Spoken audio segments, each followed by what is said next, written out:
Selamun Aleyküm. Euzubillahimineşşeytanirracim. Bismillahirrahmanirrahim. Vessalatu vesselamu ala Resulina Muhammedin seyyidil evvelin ve ahirin. Mâdede yâsîn, mâdede sâdâk ashâb Resulullah ve şerefine. Resulullah ve neşâbâ fâzdan sanşâ Muhammed'e. Tarikatuna as-suhbâ ve hayretül cemiyye. Şevval ayı sonuna yaklaştık inşallah. Bundan Zülhicce, Zülkade, Zülhicce, o Muharrem aylar, yani bunlar 3 aydır. Zülkade, Zülhicce, Muharrem 3 ay. Bunlar Allah Azze ve Celle onlar da özel olarak savaş yapmayınlar ama size savaş açana o tabi savaşabilirsiniz diyor Allah Azze ve Celle. Bu aylar Allah'ın hikmeti işte hac meselesi dolayısıyla 3 ay rahat gidip gelebilirlerdi. Yani eskiden zamanda tayyare, uçak, araba olmadığı vakit develerden yürüyerek gidip hacca gidip gelebilirlerdi. Onun için emniyette olsunlar diye Allah Azze ve Celle'nin hikmetiyle onları eskiden, kadim zamandan beri haram aylar saymış. Onların bereketi de daha çoktur, fazla. Şimdi halvet vardı bizim tarikatta. Halvet 40 gün yapılıyor. Şeyden çıkmadan bir yere oturup onu Allah'a şükür her tarikatta olan insan yapması lazım hayatta bir defa.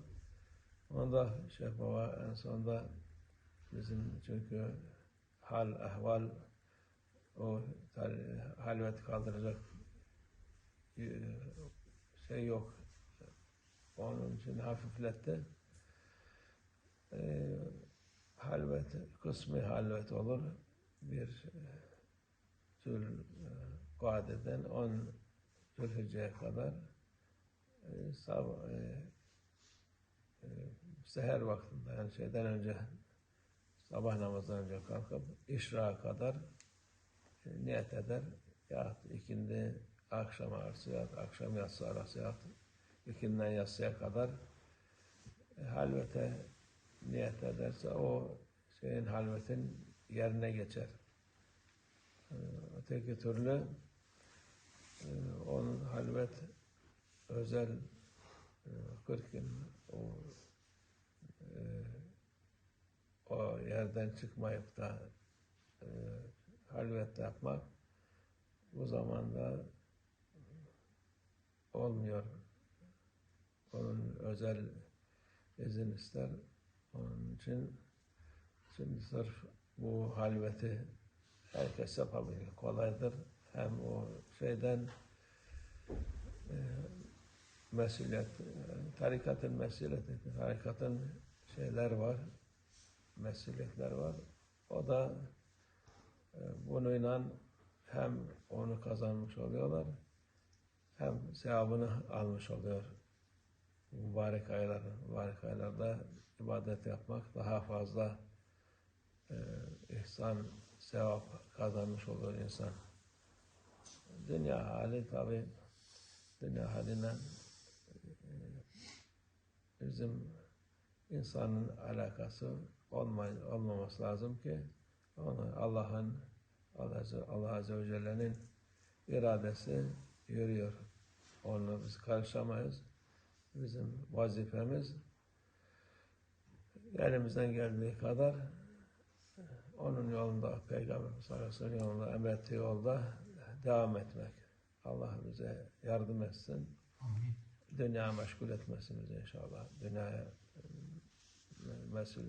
Dünyanın şeyleri hafif olsun. Onu Allah Azze ve Celle imtihan etmeden bizi rızkımızı her türlü sıhhat, afiyet, iman versin. Hayatımızı onun yolunda geçelim inşallah. Allah hayırlı ömürler versin, sahip göndersin. O günlerde görürüm inşallah. Amin. Allah tevfik. El Fatiha.